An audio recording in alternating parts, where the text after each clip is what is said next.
Fahamu tofauti ya single diff na double diff. Na MFI linge.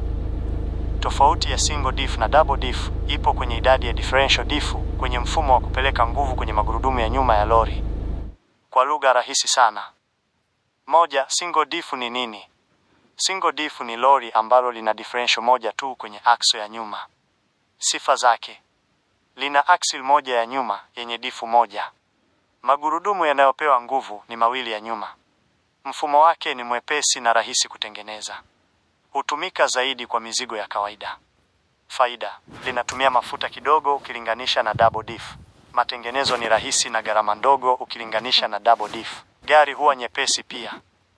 Hasara: halibebi mizigo mizito sana kama double diff. Uwezo wa kupita sehemu mbaya, tope, mlima ni mdogo ukilinganisha na double diff. 2. Double diff ni nini? Double diff ni lori ambalo lina differential mbili kwenye axle mbili za nyuma. Sifa zake: lina axle mbili za nyuma yenye diff mbili. Magurudumu manne nane ya nyuma yanapewa nguvu. Mfumo wake ni mzito na wenye nguvu zaidi. Faida: lina nguvu kubwa ya kubeba mzigo.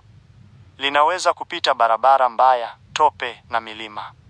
Lina traction kubwa, magurudumu yanavuta vizuri. Hasara: matumizi ya mafuta ni makubwa. Matengenezo ni ghali zaidi. Mfumo wake ni mgumu kidogo. Swali: ipi inabeba mzigo mkubwa? Kwa kawaida, double diff ndio inabeba mzigo mkubwa zaidi kuliko single diff. Mfano wa uwezo wa kubeba: aina ya lori, uwezo wa mzigo. Single diff tani 5-10, double diff tani 15-30 au zaidi, inategemea aina ya lori na engine. Mwisho: single diff mizigo ya kawaida na barabara nzuri. Double diff mizigo mizito, barabara ngumu na barabara nzuri pia. Endelea kufuatilia elimu za magari mbalimbali na mfilinge. Pia usisahau kuangalia